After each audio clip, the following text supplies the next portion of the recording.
Assalamualaikum warahmatullahi wabarakatuh. Tujuan dari saya membuat video ini adalah untuk menyelesaikan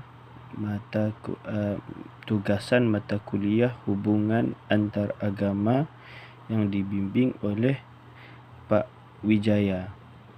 InsyaAllah saya akan membahas tentang politis dan bagaimana agama dan politik itu bisa menjadi satu. Agama misalnya membutuhkan politik untuk bisa diterjemahkan dan dijalankan dalam tata kelola hidup bernegara, dan politik juga membutuhkan agama agar nilai-nilai yang diajarkannya tetap menjadi acuan dalam seluruh proses yang terjadi di arena politik. Agama juga bisa menjadi alat pemersatu pada saat berbagai ideologi politik bertentangan satu yang lain. Pada saat kepentingan sosial, ekonomi, budaya dan politik saling menafikan satu sama lain. Dari sinilah kita bisa memahami mengapa setiap pengambilan sumpah iaitu pelantikan pejabat negara selalu disertakan pemuka agama dan kitab suci yang kebenarannya diyakini oleh pemeluk agama masing-masing. Tujuannya, filosofinya agar pejabat negara senantiasa berada di atas kepentingan komunal dan sektoral.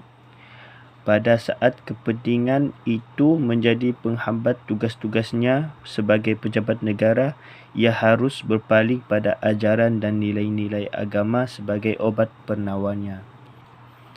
Pada saat ini, kita dihadapkan pada satu kondisi politik yang bukan saja jauh dari nilai-nilai otentik agama, bahkan agama itu sendiri telah diperalat untuk kepentingan sesaat.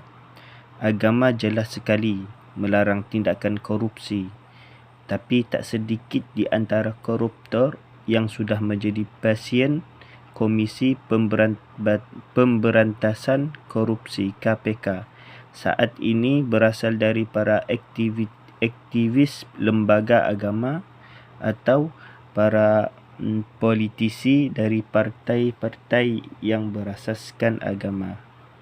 Mendirikan tempat ibadah jelas bertujuan untuk meningkatkan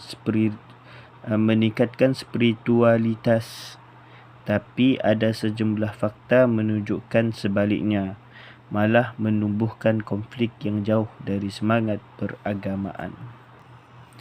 Bagaimana bisa kita mengatakan bahawa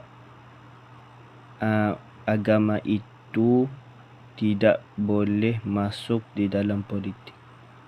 Seharusnya kita mestilah tidak menganggap bahawa politik hanya sebatas di luar agama. Nabi Muhammad SAW sendiri berpolitik di atas mimbar di dalam masjid, saking pentingnya berpolitik itu di dalam agama. Ada bahasa-bahasa yang menyesatkan.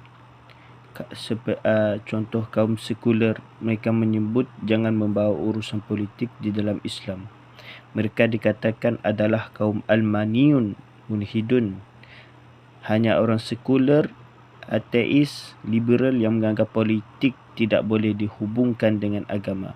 Justru politiklah yang penaung Islam yang terkuat. Dan terakhir,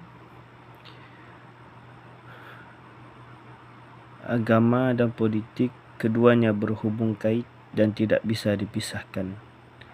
Politik berbuah dari hasil pemikiran orang agama agar tercipta kehidupan yang harmonis dan tenteram dalam kehidupan berbangsa dan bernegara.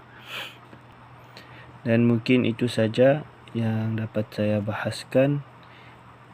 Kalau ada salah kata, saya mohon maaf, dan kepada Allah saya minta ampun. Sekian, Assalamualaikum warahmatullahi ta'ala wabarakatuh.